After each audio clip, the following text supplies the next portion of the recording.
काही खुर्च्या मंत्र्यांकरता लावा ना.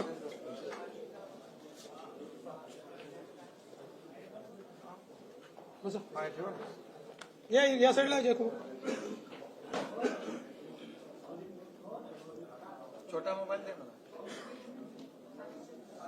आणि सुरू कर.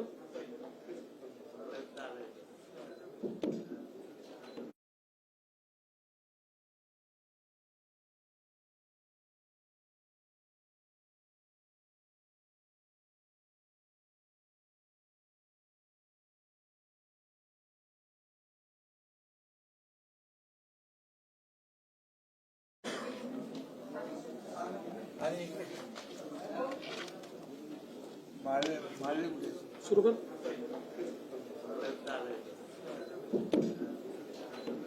राज्याचे मुख्यमंत्री माननीय देवेंद्र फडणवीस, मुख्यमंत्री माननीय एकनाथ शिंदे साहेब, संसदीय कामकाज मंत्री चंद्रकांत दादा, अतुल सावे साहेब, राणे साहेब, जयकुमार, रावळजी, सर्व पत्रकार बंधू भगिनींनो, मी सुरुवातीलाच पत्रकार परिषदेच्या निमित्तानं आपल्या सगळ्यांचं स्वागत करतो. नेहमीच्या दरवर्षीच्या अर्थसंकल्पीय अधिवेशनामध्ये किंवा इतर पण ज्या काही पुरवणी मागण्याचे अधिवेशन असतात त्या प्रथेप्रमाणे कॅबिनेट आणि चहापानाचा कार्यक्रम झाल्यानंतर पत्रकार परिषद मुख्यमंत्री महोदय घेत असतात आणि साहजिकच आता उद्याच्या तारखेला 3 तारखेपासून आमचं अर्थसंकल्पीय अधिवेशन सुरू होत आहे.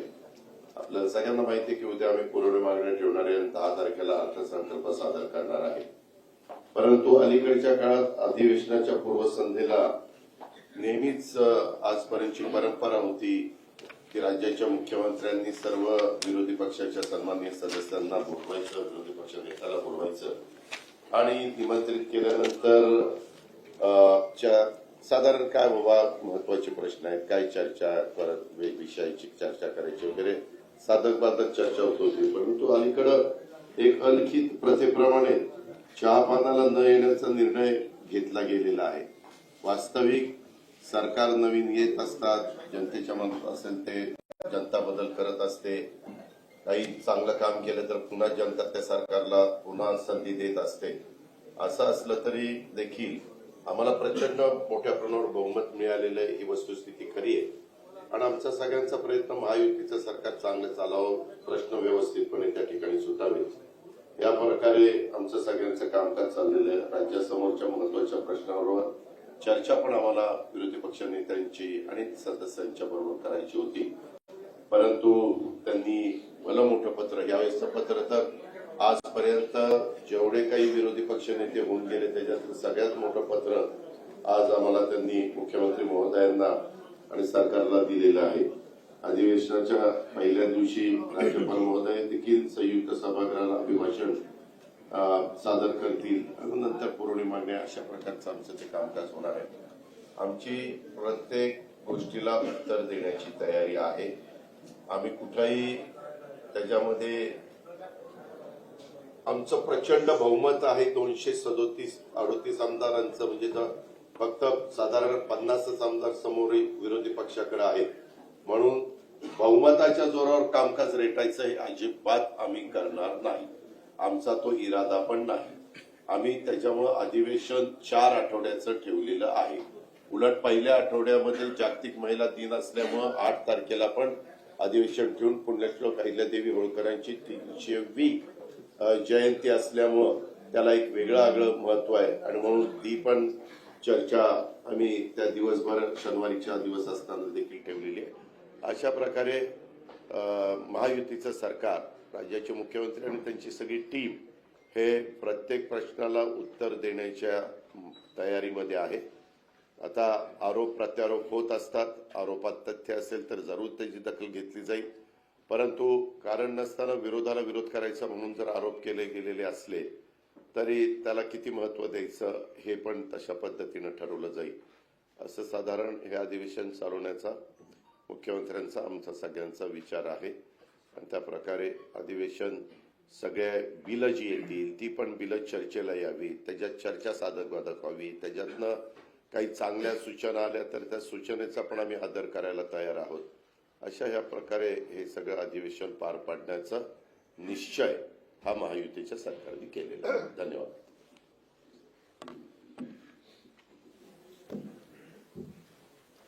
आजच्या पत्रकार परिषदेला उपस्थित राज्याचे मुख्यमंत्री देवेंद्र फडणवीसजी, आमचे उपमुख्यमंत्री अजितदादा, सर्व मंत्रिमंडळातील सहकारी आणि पत्रकार मित्र, उद्यापासून अर्थसंकल्पीय अधिवेशनाला सुरुवात होतीये आणि या सरकारचे महायुती सरकारचं दुसरं अधिवेशन आहे आणि त्यातला हा पहिला अर्थसंकल्प आहे. सरकारची टर्म नवीन असली तरी सुद्धा आमची टीम जुनीच आहे. फक्त आमच्या दोघांच्या खुर्च्यांची बदलाबदल झाली.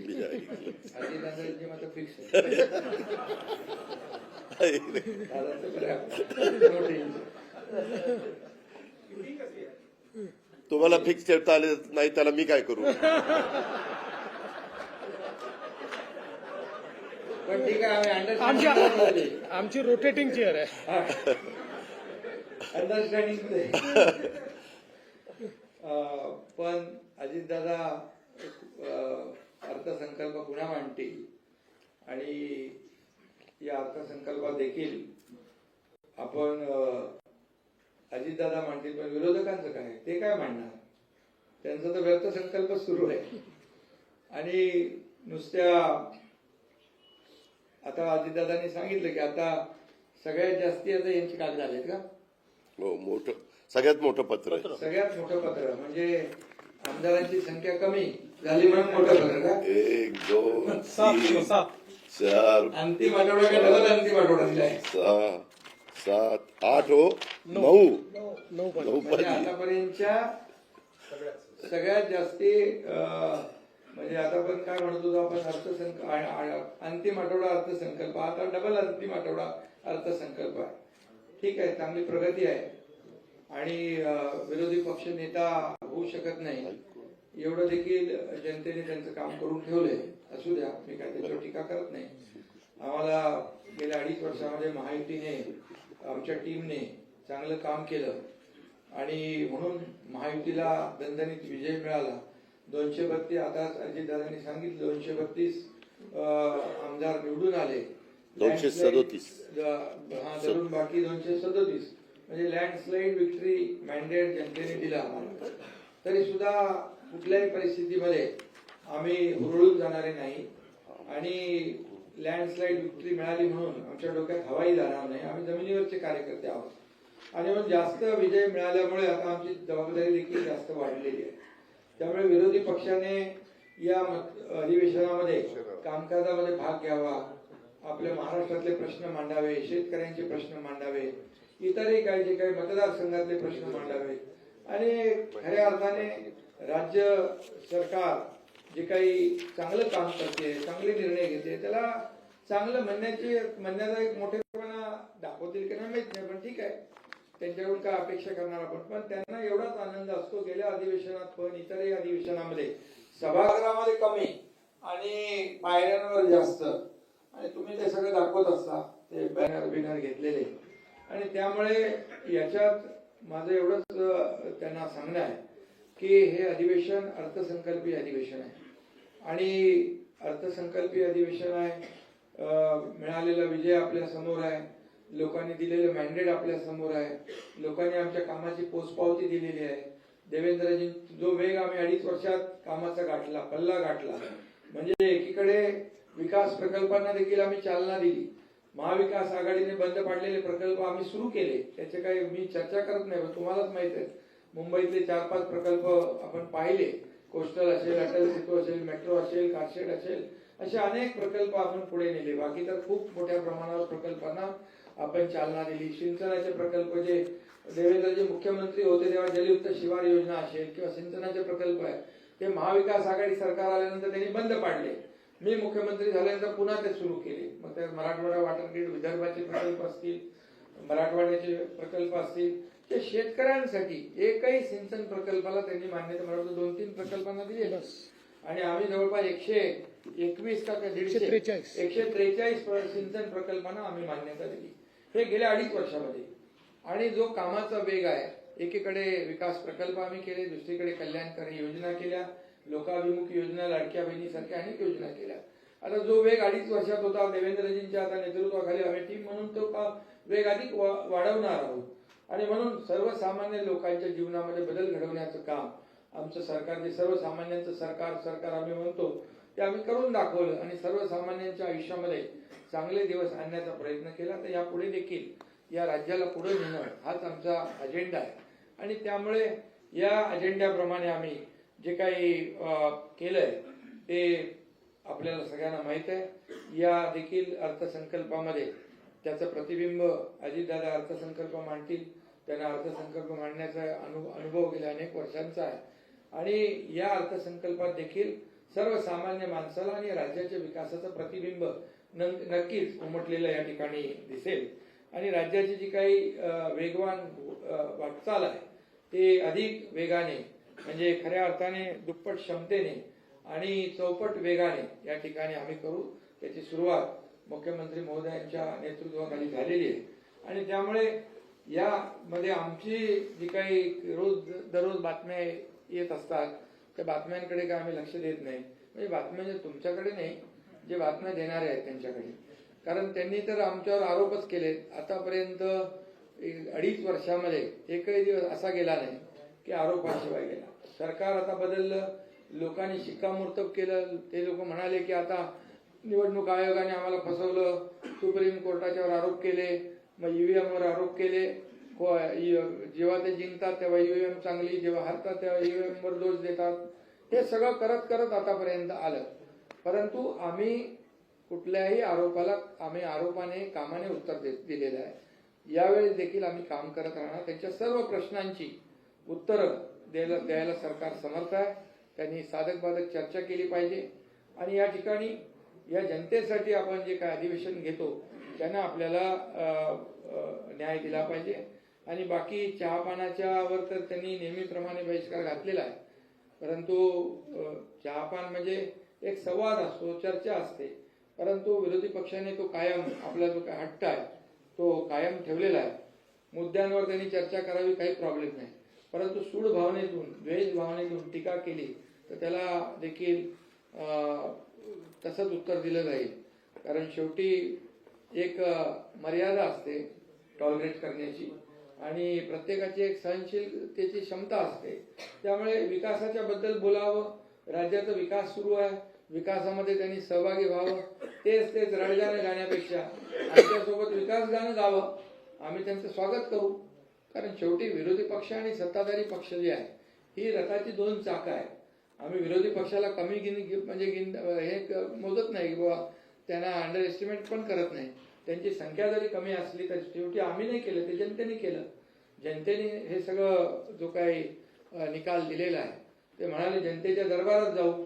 आम्ही जनतेच्या दरबारात तेही गेले, आम्हीही गेलो. आणि मग आमचं म्हणाल किंवा अजितदादांचं म्हणाल तर आता खरी शिवसेना आणि खरी राष्ट्रवादी याच्यावर जनतेने शिक्कामोर्तब केलेलं आहे. त्यामुळे मला या ठिकाणी जास्त काय बोलायचं नाही. पण मला एवढंच सांगायचं आहे की ज्या काही बातम्या मुद्दामून या ठिकाणी पेरल्या जातात त्या आम्हालाही कळतात आणि ज्याच्याशी कोणाचा संबंध नाही त्याचंही नाव जोडलं जातं. आणि म्हणून तुम्ही पण एक बाजू ऐकून तसंच तुम्ही बातम्या देत असता. त्यामुळे काय, जे ज्यांच्यावर विश्वास नाही लोकांचा, ज्यांची विश्वासार्हता संपलेली आहे ते खोट्या बातम्या देतात आणि तुम्ही खोट्या बातम्या छापता. त्यामुळे खरं म्हणजे एक लोकशाहीमध्ये एक चौथा म्हणजे तुमचा खरं म्हणजे पत्रकारिता हा चौथा स्तंभ आहे. आणि त्याच्यामुळे तुमच्यावरची देखील विश्वासार्हता कमी होऊ नये असं आमचं मत आहे. त्यामुळे आपण देखील बातम्या, ब्रेकिंग न्यूज वगैरे हे सगळं आपण करतो. पण तुम्ही ब्रेकिंग न्यूज किती दिले तरी आमच्यामध्ये काय ब्रेक होणार नाही. त्यामुळे तेही होणार नाही. आणि कोल्ड वॉर कुठलं काय, कुठं आहे का काय? उन्हाळ्यामध्ये कुठं कोल्ड वॉर असतो? तिथे सगळं थंडा कुलकुल आहे आणि काही नाही आमच्यामध्ये. काही बिलकुल का. आमचा अजेंडा काय? आमचा अजेंडा खुर्ची मिळवणं नाहीये. आमचा अजेंडा काही सत्ता मिळवणं किंवा स्वतःचा स्वार्थ साधणं नाहीये. आमचा अजेंडा ठरलेला आहे की या महाराष्ट्रातल्या जनतेला काय मिळालं पाहिजे. आम्हाला काय मिळालं यापेक्षा महाराष्ट्रातल्या जनतेला काय मिळालं हा मोठा विषय आहे. आणि त्यामुळे महाविकास आघाडी आणि महायुतीमध्ये हा मोठा फरक आहे. आणि त्यामुळे तुम्हाला आमची विनंती एवढीच आहे की थोडी शहानिशा करून आपण जर बातम्या दिल्या तर खूप त्याचं माणसामध्ये देखील आपली जी प्रतिमा आहे मीडियाची ती देखील चांगली राहील. कारण शेवटी ती एखादी बातमी दिल्यानंतर तुम्हाला परत ती दुसरी बातमी खरी बातमी छापायला लागते, खरी बातमी दाखवायला लागते. त्यामुळे एवढंच आमची विनंती. आणि कुठं चुकलं तर तुम्ही सांगा ना बाबा इथं चूक आहे म्हणून. परंतु जे सरकारने केलेलं चांगलं काम आहे किंवा जे कोणी आरोप केले ते आरोप खरे आहेत की खोटे आहेत याची देखील थोडी शहानिशा आपण केली पाहिजे. आता आम्ही पण काही आमच्या दोघांवर खोट्या गुन्ह्यामध्ये नावं टाकायचं ते काय एक आपला प्रवीण दरेकरनी ते दिलं होतं ना व्हिडिओ क्लिप. तर त्याची SIT लावलेली आहे आणि त्या चौकशीत बरंच काय बाहेर येत आहे. म्हणजे मोठ्या प्रमाणावर खळबळजनक काही गोष्टी आहेत त्याही येतील. पण आम्ही कधी म्हणालो का त्याच्याबद्दल बाबतीमध्ये हे आलंय ते आलंय? येईल ना, त्याचा अहवाल आल्यानंतर आपल्याला कळेल आणि ते खरं असेल. आम्ही कुठल्याही खोटं सूड भावनेने कुठलंही काम करणार नाही. सत्ता किती आमच्याकडे बहुमताची असली तरी सुद्धा कुणावरही सूड भावनेने द्वेषापोटी कुठल्याही आकसाने आकस बुद्धीने कुठली कारवाई आम्ही करणार नाही. आमचा तो तिघांचाही स्वभाव नाही आहे. आणि म्हणून फक्त एवढंच आहे की हे अधिवेशन जे आहे हे अधिवेशन अर्थसंकल्पीय अधिवेशन आहे. या महाराष्ट्रातल्या तमाम जनतेच्या दृष्टीने महत्वाचं आहे. कारण महाराष्ट्रातल्या तमाम जनतेने महायुतीला भरभरून एवढं दिलंय की आता आम्हाला त्यांना त्यांच्या ऋणातून उतराई व्हायचं आहे. त्यामुळे आम्हाला काम करायचं आहे. आणि काम करण्यामध्ये विरोधी पक्ष जर आला सोबत सहकार्य केलं तर चांगलं आहे. त्यांचंही नाव होईल, त्यांच्याही मतदारसंघामध्ये न्याय मिळेल. या महाराष्ट्राला एक वेगळं चित्र पाहायला मिळेल. आता तरी म्हणजे संख्या आता कमी कमी कमी कमी होत आता कुठपर्यंत आले बघा. आता तरी आत्मपरीक्षण आणि आत्मचिंतन करावं. बस एवढंच मला सांगायचं होतं. धन्यवाद.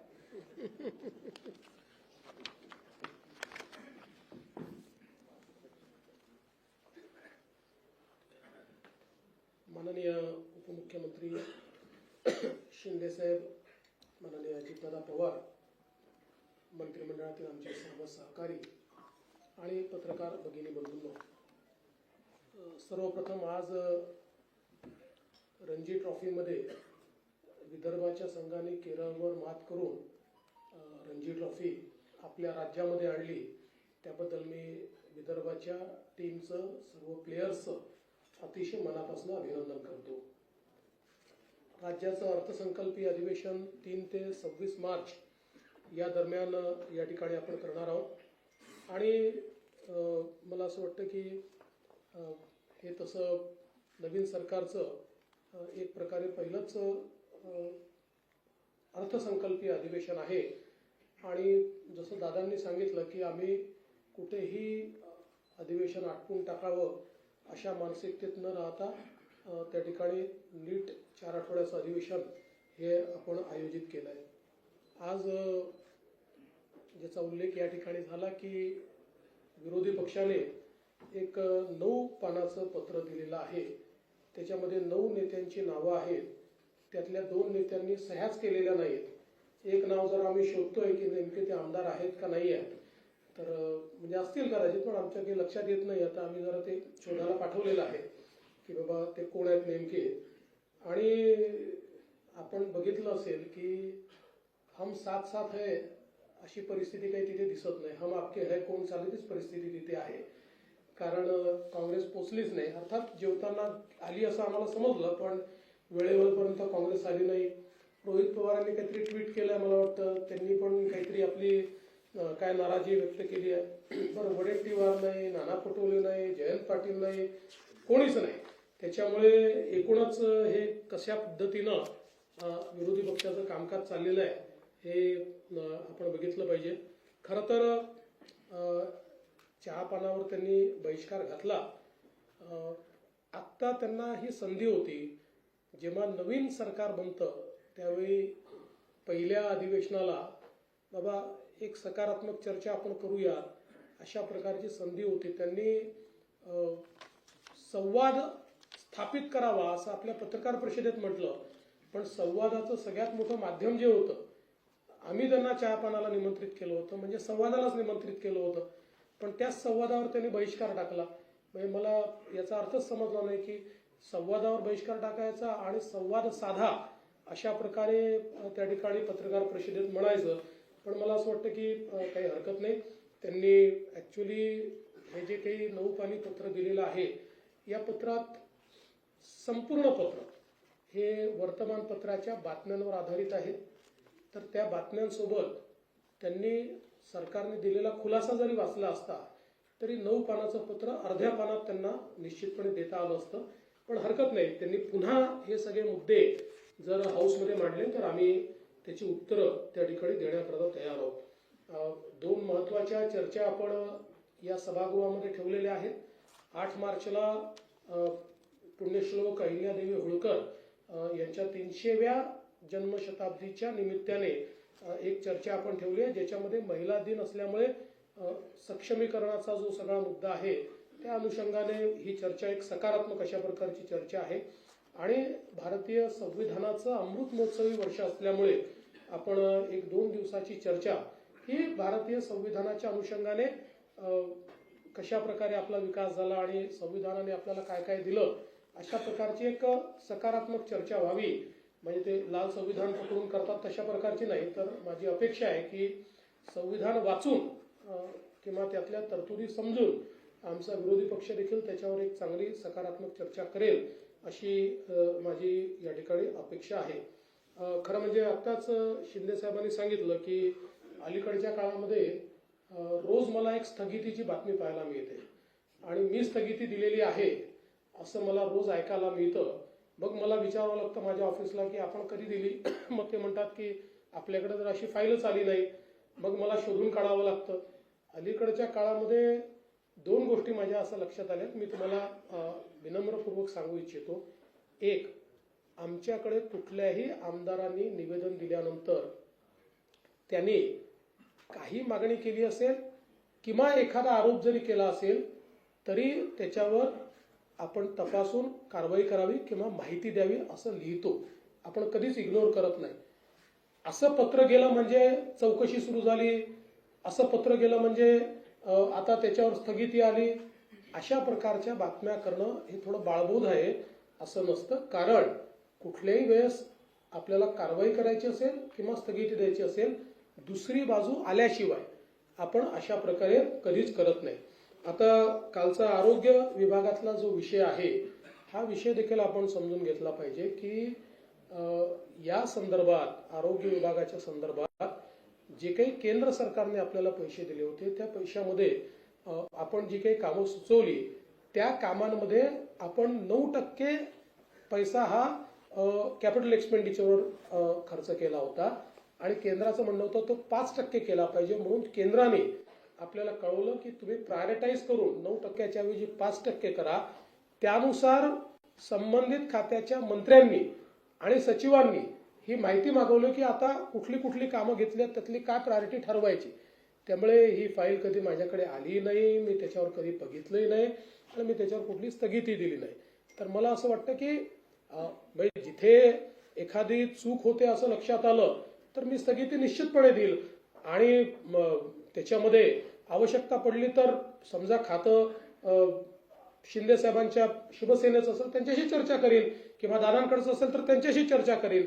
पण मला असं वाटतं की एक वातावरण जे तयार करण्यात येत आहे की बाबा काहीतरी इथे ओढताण चाललेली आहे, वन अपमॅनशिप करणं चाललेलं आहे आणि आता मुख्यमंत्री कुठेतरी शिंदे साहेबांनी सुरू केलेल्या गोष्टी कशा बंद करता येतील किंवा कुठेतरी कट टू साईज कसं करता येईल. तर मला असं वाटतं की हे अतिशय चुकीचं आहे आणि माझी आपल्याला एका गोष्टीची अगदी विनम्रतापूर्ण विनंती आहे की आणि हे तत्वही आहे की आपल्याकडे एखादी बातमी आली तर दुसरी बाजू घेतल्याशिवाय ती बातमी आपण छापत नाही. आम्ही नाही दिली, समजा आम्हाला मागितली, सरकारला मागितली, आम्हाला मागितली आणि आम्ही सांगितलं की आम्हाला नाही बोलायचं तर सिंगल बाजू आली पाहिजे.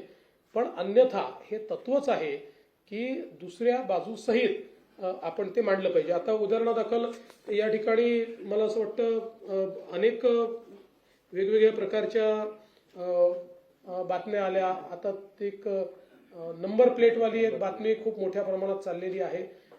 त्या संदर्भातही बातमी खूप मोठी आली, पण त्याच्यावरचा खुलासा मात्र काही सगळ्यांनी दिला नाही. कारण इतर राज्यांनी रेट ठरवला एक्सक्लुडिंग जीएसटी आणि एक्सक्लुडिंग फिक्सिंग चार्जेस, आणि महाराष्ट्राने रेट ठरवताना इन्क्लुडिंग जीएसटी आणि इन्क्लुडिंग फिक्सिंग चार्जेस. आता त्यांचा जीएसटी आणि फिक्सिंग चार्जेस जर आपण बघितले तर आमच्याकडे कंपॅरेटिव्ह स्टेटमेंट आहे. कुठल्याही राज्यापेक्षा आपण पुढे नाहीत. सगळ्या राज्यांचे कंपेरेबल रेट्स, आपल्या रेटमध्ये एखाद दोन याच्यात तर 5-10% काही राज्यांपेक्षा कमीच आहोत आपण. त्यामुळे मला असं वाटतं की हा विषय समजा हे सगळी आहेच. आता म्हणजे याच्यामध्ये आपण जर बघितलं तर आता समजा 2 व्हीलर करता आंध्र प्रदेश 451 आहे, बिहार 451 आहे, गोवा 465 आहे, गुजरात 468 आहे, त्याच्यानंतर हरियाणा, हिमाचल प्रदेश, कर्नाटक 451 आहे, मध्य प्रदेश, मेघालय, एनसीटी, दिल्ली 465, 468 आहेत, ओडिसा तर 506 आहे, छत्तीसगड, चंदीगड, यूटी पण 506 आहे, वेस्ट बेंगॉल 506 आहे, महाराष्ट्र 450 आहे. म्हणजे या सगळ्या राज्यांपेक्षा जेव्हा आपण यांचं एकत्रितपणे त्या ठिकाणी बघतो त्यावेळी आपल्या असं लक्षात येतं हे कमी आहे. तर कुठलीही बातमी छापणं आपला अधिकारच आहे, किंवा आम्ही काही चूक करत असू तर अंकुश ठेवणं हे चौथ्या स्तंभाचं कामच आहे. फक्त आमची विनंती त्यात एवढीच आहे की आपण सरकारची बाजू सोबत दिली तर त्यातनं जे काही कन्फ्युजन्स आहेत ते कन्फ्युजन होत नाही. कारण आपल्याला माहिती आहे की आजकाल डिजिटल मीडियामुळे ती बातमी 5 मिनिटात इतक्या ठिकाणी चालली जाते की या सगळ्या ठिकाणी त्याचे मग खुलासा देता देता आमच्या देखील नाकी नऊ येतात. तर मला वाटतं निश्चितपणे आपण हा प्रयत्न केला पाहिजे. खरं म्हणजे आजच्या पत्रामध्ये काही गोष्टी या ठिकाणी मांडलेल्या आहेत आणि छत्रपती शिवाजी महाराजांच्या बद्दल अवमानकारक कोणी वक्तव्य करताय आणि त्याला सरकार कोणालाही वाचवणार नाही. छत्रपती शिवराय हे आमचं आराध्य दैवत आहे आणि कोणीही त्यांच्या विरुद्ध चुकीचं बोललं तर कारवाई होणार म्हणजे होणारच. पण मला कधी कधी आश्चर्य वाटतं की बोलणारे कोण आहे. तर औरंगजेबाचा महाल जुना झालेला आहे त्याचं संवर्धन करा अशी मागणी करणारे, किंवा अफजल खानच कसा मोठा होता आणि अफजल खानामुळे शिवाजी कसे मोठे झाले हे सांगणारे, आणि इशरत जहाच्या नावाने रुग्णवाहिका सुरू करणारे, अशा लोक त्या ठिकाणी जर आम्हाला छत्रपती शिवाजी महाराज काय ते सांगत असतील तर त्यांच्याकडनं आम्हाला महाराज समजून घ्यायचे नाहीत. आम्हाला महाराज पुरेपूर माहिती आहे आणि महाराजांनी जो मार्ग दाखवलेला आहे त्या मार्गानेच काम करणारे आम्ही आहोत. आम्ही तर पहिल्या दिवशी सांगितलं की आम्ही तिघही मुख्यमंत्री उपमुख्यमंत्री म्हणून नाही, छत्रपती शिवरायांचे मावळे म्हणून या ठिकाणी काम करतो. त्यामुळे मला असं वाटतं की अशा प्रकारे विनाकारण काहीतरी गोष्टी सांगणं हे अत्यंत चुकीचं आहे. मला या निमित्ताने हे देखील सांगायचं आहे की आपण जो 100 दिवसाचा कार्यक्रम हातामध्ये घेतला तो अत्यंत यशस्वी होतो आणि खूप चांगल्या प्रकारे त्याचं काम चाललेलं आहे. त्याचा परवा आम्ही तिघांनी मिट्टम आढावा घेतला आणि त्यामध्ये अनेक कार्यालयांनी इतकं चांगलं काम केलेलं आहे. म्हणजे शेकडो टन अशा प्रकारचा जो काही कचरा आहे किंवा कागद आहेत या कागदांची विल्हेवाट लावणं, नव्याने त्या ठिकाणी जे काही रेकॉर्ड आहे त्या रेकॉर्ड रूम्स तयार झाल्या, त्या रेकॉर्ड रूम मध्ये नीट कागद गेली, सगळ्या कार्यालयांमध्ये मोठ्या प्रमाणात पाट्या लागल्या, वेळा त्या ठिकाणी ठरल्या, असं अनेकांनी चांगला कार्यक्रम घेतला. जुनी वाहनं निर्लेखित केली, ती सगळी जी काही घाण पडली होती ती सगळी वाहनं निर्लेखित करण्याचं काम केलं आणि अतिशय चांगलं काम केलं. आणि त्या दिवशी जवळपास आम्ही व्हीसीवर 7,000 ऑफिसेस घेतले होते. म्हणजे आपण जर विचार केला तिथे प्रत्येक ऑफिसमध्ये 2-3 लोकांचा विचार केला तर एक 20-21 हजार लोक हे या ठिकाणी व्हीसीच्या माध्यमातून आमच्याशी जुडले होते. आणि आता यांचं पूर्ण इव्हॅल्युएशन पुन्हा नव्याने आम्ही करणार आहोत आणि थर्ड पार्टी करणार आहोत. जी केंद्र सरकारची एक क्वालिटी काउन्सिल ऑफ इंडिया ही जी संस्था आहे त्या संस्थेला आम्ही आता याचं इव्हॅल्युएशन दिलेलं आहे. म्हणजे जेव्हा 100 दिवस पूर्ण होतील ते 100 दिवस समजा 14 एप्रिलला आपण ते पकडलेले आहेत पूर्ण होतील असं कार्यक्रम सुरू झाल्यापासून, त्यानंतर 15 दिवस तालुका स्तरापासून राज्य स्तरापर्यंत कशा प्रकारे कुठल्या ऑफिसनी काय काम केलेलं आहे, 100 दिवसाचं टार्गेट हे कोणी कोणी अचीव्ह केलंय किंवा कशा प्रकारचं काम केलंय याचं क्वालिटी काउन्सिल ऑफ इंडिया पूर्ण त्याचं एक प्रकारे इव्हॅल्युएशन करेल आणि त्यातनं मग कोणी उत्तम काम केलेलं आहे. आणि आम्ही असे ठरवलेलं आहे की एक बेंचमार्क मार्क्स आम्ही ठरवणार आहोत.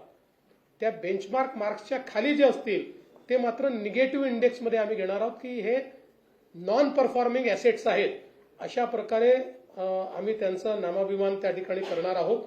त्यामुळे मला असं वाटतं की एक अतिशय चांगलं हा जो विषय आहे हा आपण निश्चितपणे केलेला आहे. या अधिवेशनामध्ये एकूण जी काही संयुक्त समितीकडे प्रलंबित विधेयकं आहेत तर एकच विधेयक संयुक्त समितीकडे प्रलंबित आहे. विधानसभेत एक विधेयक प्रलंबित आहे आणि नवीन आतापर्यंत 5 विधेयकं ही आपण त्या ठिकाणी प्रस्तावित केलेली आहेत.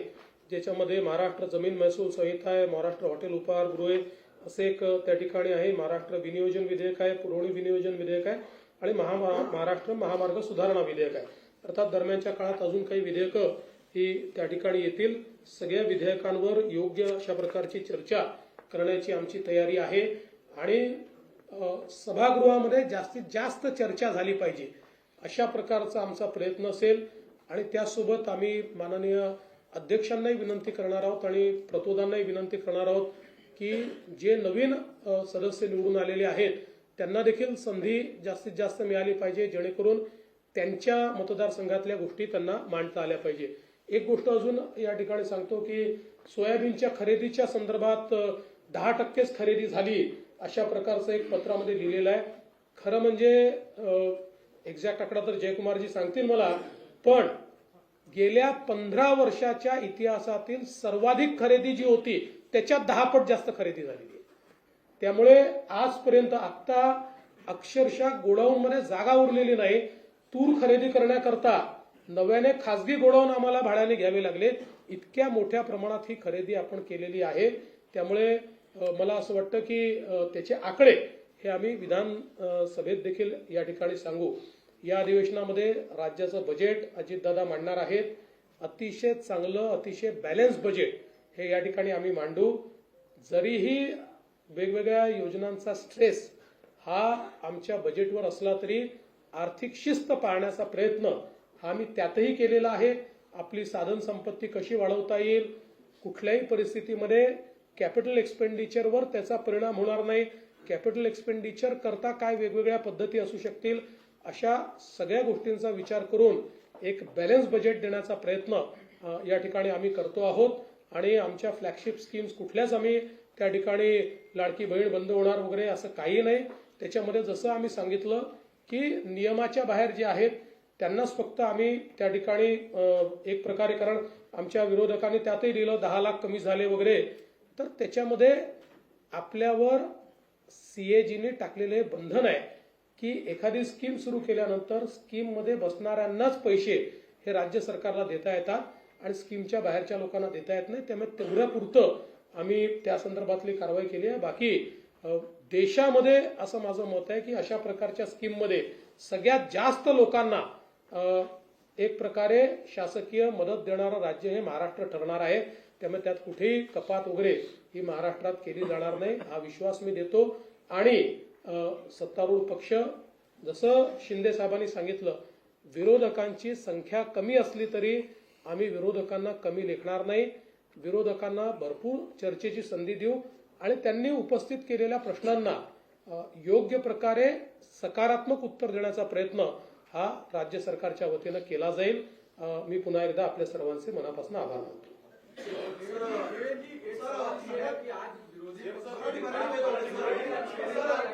आपके ऊपर अलग अलग तरीके के सवाल पूछ रहे थे, लेकिन उनके भीतर जो बड़े नेता थे वो सभी वहां से गायब थे. इसको कैसे देखते हैं? और एक दूसरा सवाल कानून व्यवस्था को लेकर के वो लगातार टारगेट कर रहे हैं. देखिए, आज विरोधी पक्ष को हमने चाय पान पर बुलाया था लेकिन उन्होंने बहिष्कार डाला. उन्होंने एक बैठक की जिस बैठक में उनके कोई बड़े नेता नहीं पहुंचे. कांग्रेस के लोग बैठक समाप्त होने के बाद पहुंचे.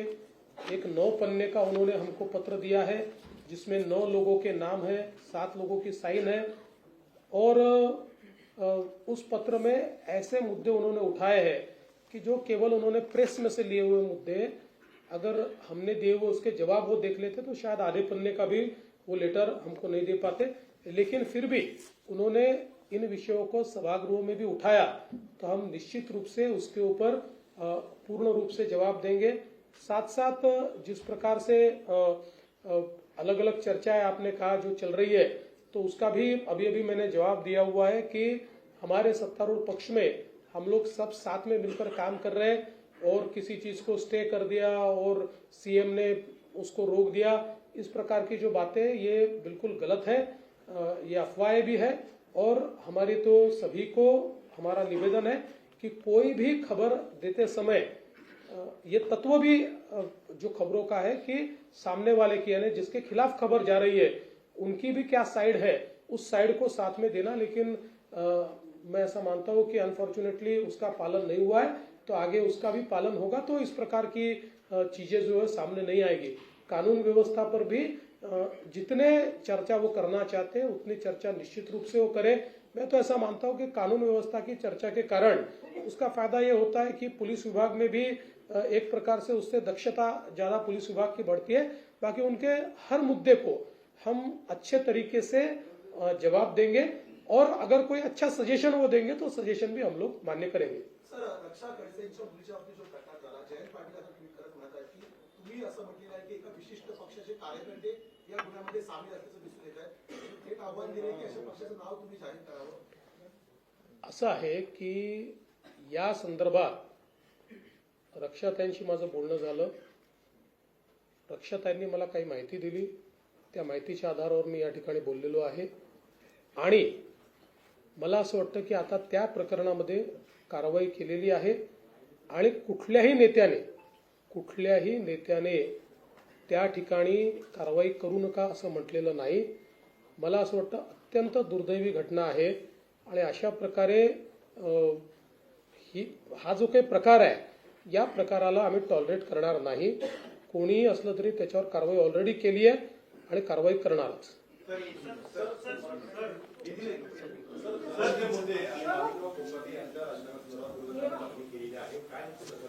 असं आहे की पहिली गोष्ट तर धनंजय मुंडेंच्या संदर्भात यापूर्वीच सरकारने आपली भूमिका स्पष्ट केलेली आहे, आणि माणिकराव कोकाटेंच्या संदर्भात आपल्याला माहिती आहे की क्लोज फॉर ऑर्डर आहे। क्लोज फॉर ऑर्डर असल्यामुळे त्याच्यावर कुठलीही भूमिका आज आम्हाला मांडता येत नाही।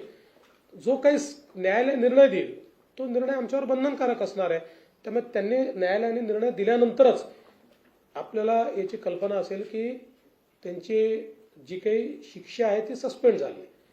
आता जो काही तो जो निर्णय असतो त्याला स्थगिती ही जर त्या ठिकाणी न्यायालयाने दिली तर त्यांच्यावर कुठलीच कारवाई करण्याची आवश्यकता नाही।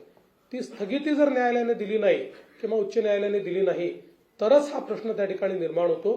त्यामुळे न्यायालयाच्या अखत्यारीत आता आहे, क्लोज फॉर ऑर्डर आहे, न्यायालयाचा निर्णय आल्यानंतर यावर उचित कारवाई ही केली जाईल। पण सर, अण्णा हजारेंच्या प्रकारे प्रश्न उपस्थित केलेला आहे की नैतिकतेच्या आधारावरती या दोन्ही मंत्र्यांनी राजीनामे देणे तुर्तास गरजेचं होतं। जर त्यांच्यावरचे आरोप सिद्ध झाले नाही तर पुन्हा सरकारमध्ये घेण्याची संधी त्यांच्यासमोर होती। बघा, असं आहे की पहिल्यांदा तर अण्णा हजारेंची आम्ही त्या ठिकाणी सन्मानच करतो, आणि अनेक वेळा अशा प्रकारच्या प्रश्नामध्ये राजीनामा द्यावा की नाही द्यावा असे अनेक मुद्दे त्या ठिकाणी उपस्थित होतात। त्या संदर्भात भरपूर चर्चा आमच्याकडे झालेली आहे, आणि त्या चर्चेअंतीच आता जे काही मी आपल्यासमोर वस्तुस्थिती मांडली ती वस्तुस्थिती मांडली आहे।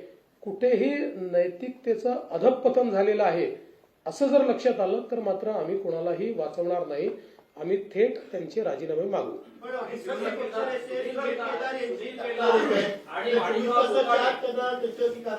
याचं कारण असं आहे की सुनील केदारांच्या संदर्भात कोर्टाने त्यांचं जी शिक्षा आहे त्याला जी म्हणजे त्याचा निर्णय आहे त्याला त्याला स्थगिती द्यायला नकार दिला। तो नकार दिल्यामुळे तशा प्रकारची कारवाई करणं गरजेचंच होतं। ती काही एका दिवसात झालेली केस नाही, जवळपास महिनाभर ती केस चालली आणि त्याच्यानंतर तो निर्णय झालेला आहे। आदित्य ठाकरेंनी आज एमएमआयडीच्या संदर्भात जो प्रश्न उपस्थित केला प्रेसमध्ये, ते खास तुमच्याकडे तर फ्रान्ससारखी आंतरराष्ट्रीय स्तराची संस्था यावेळेस उपस्थित होतं की या प्रोजेक्टमध्ये मोठ्या प्रमाणामध्ये लाच मागितली आहे। पहिली गोष्ट तर त्यांचं पत्र जर आपण बघितलं तर त्या पत्रामध्ये कुठेही त्यांनी आम्हाला लाच मागितली जाते आहे असं म्हटलेलं नाही. हा, पण त्यांनी काही मुद्दे निश्चितपणे उपस्थित केलेले आहेत.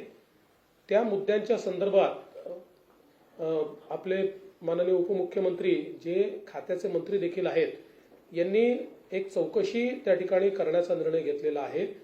असीम गुप्ता जे ॲडिशनल चीफ सेक्रेटरी आहेत त्यांना या संदर्भात सुनावणी घ्यायला सांगितलेलं आहे.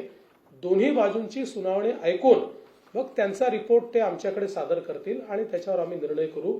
साधारणपणे खात्याशी जी आम्ही चर्चा केली किंवा MMRDAशी चर्चा केली तर MMRDAचं म्हणणं असं आहे की इतके दिवस हे सगळं चाललेलं आहे, समजा असं ते म्हणतात, तर त्यांनी कधीच आम्हाला पत्र का दिलं नाही किंवा त्यांनी कधीच याच्यावर ऑब्जेक्शन का उपस्थित केलं नाही. तर आणि MMRDAचं म्हणणं असं आहे की काही कामांमध्ये ते लॅगिंग होते आणि त्यावर आम्ही ज्यावेळेस आक्षेप घेतला त्यावेळेस अशा प्रकारचं पत्र आलेलं आहे. दोघांच्या आपल्या बाजू असतील त्या बाजू ऐकून त्याच्यावर आम्ही निर्णय करणार आहोत. एक गोष्ट आम्ही तिघेही तुम्हाला स्पष्टपणे सांगतो की पारदर्शितेशी कुठेही कॉम्प्रोमाइज आम्ही करणार नाही, पण दोन्ही बाजू जर समजून घेतल्या नाहीत तर मला असं वाटतं की ते काही योग्य होणार नाही आणि म्हणून तशा प्रकारचे निर्देश दिलेले आहेत. ॲडिशनल चीफ सेक्रेटरी त्यावर उचित निर्णय करतील. हो, त्यांनी आता 27 फेब्रुवारीला देखील तुम्ही सांगा 27 फेब्रुवारीला त्यांनी आणखी एक पत्र दिले, प्रेस रिलीज केली आहे की त्यामध्ये त्यांच्या पत्रात किंवा त्यांच्या जे काही त्यांनी पत्रव्यवहार केला त्या भ्रष्टाचार किंवा आर्थिक देवाणघेवाणीचा कोणताही उल्लेख नाही. त्यामुळे तुम्ही तर ते छापून झाले, म्हणजे तुमची बातमी देखील त्यांनी खोटी ठरवली. त्यामुळे तुम्ही जर अगोदरच त्यांना पडताळून घेतलं असतं ते झालं नसतं. त्यामुळे त्यांचं हे पत्र आहे आणि शेवटी बघा ती फ्रान्स कंपनी आहे, त्याचा आम्ही शेवटी आदर करणार. परदेशी कंपनी आहे, परदेशी गुंतवणूक आली पाहिजे त्यासाठी सगळ्या गोष्टी. परंतु जे आता आम्ही त्यांनी जे म्हटलंच नाही ते सगळं मीडियामध्ये आलं असं त्यांनीच पत्र दिलंय. त्यांनी 2 पत्र, एक तर पत्र एक विदाऊट सहीचं दिलं होतं, दुसरं पत्र सहीचं दिलं. बरं, त्यांनी न्याय कोणाकडे मागायला पाहिजे? मुख्यमंत्र्यांकडे मागायला पाहिजे, नगर विकास मंत्री MMRDA मंत्री माझ्याकडे मागितलं पाहिजे.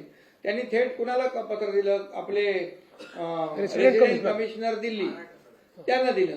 तर त्यामुळे त्यांच्या जेव्हा लक्षात आलं की चूक लक्षात आल्यानंतर त्यांनी 27 फेब्रुवारीला आता पत्र एक दिलंय. ते तुम्ही आता तुमच्या मीडियात दाखवलं पाहिजे.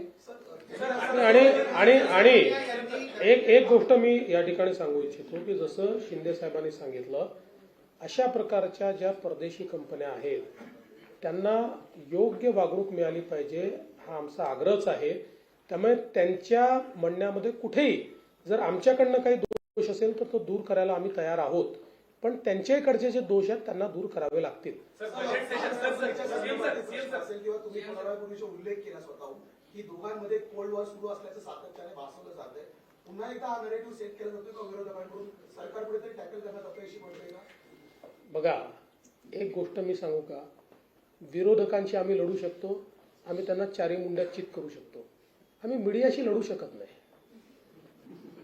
मीडियात ताकद आहे आम्हाला चारी मुंड्यात चित करायची. त्याच्यामुळे रोज कोणीतरी एक वेगळी बातमी लावल्यानंतर आम्ही करायचं काय? म्हणजे शेवटी आम्ही उत्तरं देतो, त्याच्यावर आम्ही खुलासा देतो, दुसरा विषय परत कोणीतरी. म्हणजे मला तर कधी कधी आश्चर्य वाटतं की विभागीय आयुक्तांनी एखादी गोष्ट स्टे केल्यानंतरही फडणवीसांचा शिंदेंना दणका. न फडणवीसांना माहिती, न शिंदेंना माहिती, न त्यांच्या लेवलला, न यांच्या लेवलला. जरा थोडं मला वाटतं की म्हणजे तुम्ही विरोधकांची भूमिका पार पाडू नका. तुम्ही भूमिका जी आहे ती अंकुश आमच्यावर राहील अशी भूमिका पार पाडा. जेव्हा यांची बातमी ऐकतो मी, जेव्हा यांची बातमी जेव्हा वाचतो, ऐकतो, बघतो तेव्हा मी यांना फोन करतो. बोला यांची फाईलच माझ्याकडे आली नाही. आता काय करायचं? वॉर एकदम कोल्ड आहे. There is no war. आणि तुम्ही एक लक्षात ठेवा, ज्यांनी एकनाथरावांना मला इतके वर्ष बघितलेलं आहे त्यांना हे लक्षात आलं पाहिजे की आम्ही आतल्यात काय करतो. लक्षात ठेवा. आधी लोकप्रिय घोषणा झाल्या, त्याच्यानंतर आता बहुमतात सत्तेत आला. अनेक कॉन्ट्रॅक्टर्सची बरीच बिलं थकली, त्या वारंवार बातमी येतात. आता हे बजेट आहे, पूर्ण ताकद आहे या सगळ्या लोकप्रिय घोषणा सगळ्या राहून देखील पूर्ण वर्षभर शिस्त लागणं अर्थसंकल्प खास करून आणि निश्चितपणे आता जी काही थकलेली बिलं आहेत ती देण्याच्या संदर्भातला एक कार्यक्रम हा वित्तमंत्र्यांनी म्हणजे उपमुख्यमंत्री अजितदादांनी हातामध्ये घेतलेला आहे. त्याची सुरुवात देखील झालेली आहे. म्हणजे पीडब्ल्यूडी विभाग असेल, वॉटर सप्लाय विभाग असेल, सगळ्यांचे बिलांचं 10% पैसे ऑलरेडी रिलीज केलेले आहेत आणि 8 मार्चच्या बजेटनंतर उरलेले पैसे, कारण 10 मार्चच्या, कारण आपल्याला वर्षाच्या शेवटी या वर्षीचे बिलं भागवायला पुरवणी मागण्या मागाव्या लागतात. आपला नियम आहे त्यानुसार त्या पुरवणी मागण्या जशा पूर्ण होतील तसं उरलेली बिलं देखील या ठिकाणी दिली जातील. अरे मी वाचतच नाही यार, तू काय, तुम्ही त्याला समजतच नाही, तुम्ही कशावर प्रतिक्रिया विचारता. मी पण वाचत नाही, पण त्याच्यामध्ये असं आहे की आम्ही शहा साहेबांना मी भेटलो पहाटे. आता अमित भाई आमचे एनडीएचे नेते, महायुतीचे नेते आहेत, ते लपून छपून भेटायचं कारण काय? त्यांच्यासारखं आम्ही लपून छपून काम करत नाही. आम्ही दिवसा ढवळ्या काम करतो आणि त्यामुळे त्यांना आम्ही ती भेट 4 वाजताची पहाटेची भेट आता झालीच नाही. त्या भेटीचं वर्णन काय केलंय? संभाषण लिहिलंय. म्हणजे मी काय बोलतो, त्यांनी काय उत्तर दिलं? मी तिथं साक्षीला होतो. आमची 5व्या मजल्यावर त्यांची माझी रूम होती. मी आल्यावर एकनाथराव शिंदे साहेब आहेत म्हणून आम्ही दोघं बोलत बसलो होतो. मात्र एकनाथरावांनी मला भेटायला यायचं कटसी म्हणून त्यांना निरोप दिला होता आणि त्यावेळेस 10 वाजले होते, बरोबर, सकाळचे 10. आणि तिथं ते गेले, ते भेटले, बुके दिला आणि लगेच आम्ही सगळे खाली त्या कॉन्फरन्सला 4 राज्यांच्या गेलो. ही वस्तुस्थिती आहे. आणि त्यावेळेस मी पण होतो. नाही, आता काही लोकांना दिव्य दृष्टी झालेली आहे. महाभारतातील संभाषण दिव्य दृष्टी. तिकडे संजय आणि धृतराष्ट्र अडतो होते. पूर्वी ते काळा पहाड वगैरे असे ते जे हे यायचे ना काय आपले पुस्तकं, तशी आता परिस्थिती झाली आहे रोज. पण मी एक सांगतो, सलीम जावेदची आता यांची कॉम्पिटिशन चाललेली 100%. मी एवढ्या स्टोऱ्या मॅन्युफॅक्चर जे करतात ते नाही. त्याच्यामध्ये काय आहे, सवाल जवाब दिलाय. आता मला नंतर सांगितलं कोणी सवाल, म्हणजे मी हा म्हणजे आता त्या पराभवामुळे त्यांचा केमिकल लोचा झालाय, दुसरं काय झालेलं नाही ना. आणि संजयनी धृतराष्ट्र आणि कौरवांची वाट लावली ते तुम्हाला माहित आहे. आणि आता इथं असलेले दूरदृष्टीवाले कुणाची वाट लावतात तेही माहित आहे.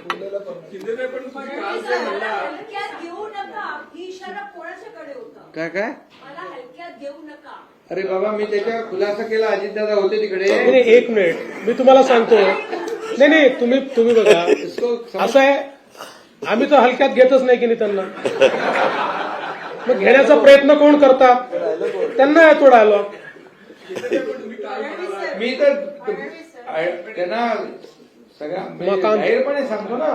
मी काय थोडं लपून नाही. मी हलक्यात घेऊ नका. ज्यांनी हलक्यात घेतलं त्यांचं टांगापलटी करून आलोय. काल म्हणाला की माझ्या बदनामीची मोहीम चालू आहे. मग ती कुणाकडून चालू आहे? नक्की विरोधकांकडून चालू आहे असं तुम्हाला वाटतं? मीडियाकडून चालू आहे की सत्ताधाऱ्यांचे कोणी सांगितलं? अरे बाबा, आताच मी तुम्हाला सांगितलं ना. मी म्हणजे दिवसा रात्री उठता बसता जळी स्थळी पाशाने काशाने काय म्हणतो त्याला एकनाथ शिंदे दिसतो. आणि कुणाकडून म्हणजे आता काय रोकटोक मध्ये काय आलंय?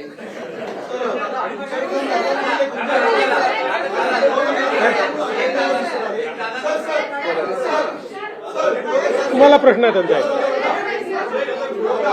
एक मिनिट, दादा प्रश्न कुठे?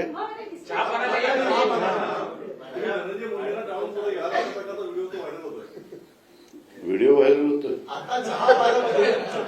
अरे आमच्यासोबत चहा प्यायला गप्पा मारत होते दोघं, ते नाही दाखवलं तुम्ही. आता माझ्या बरोबरच होते आणि आता मुख्यमंत्री महोदय पु ल देशपांडे सभागृहाच्या उद्घाटनाला निघालेले आहे आणि त्यावेळेस धनंजय मुंडे माझ्या बरोबर आहेत. वाटल्यास आपण फॉरवर्ड चला.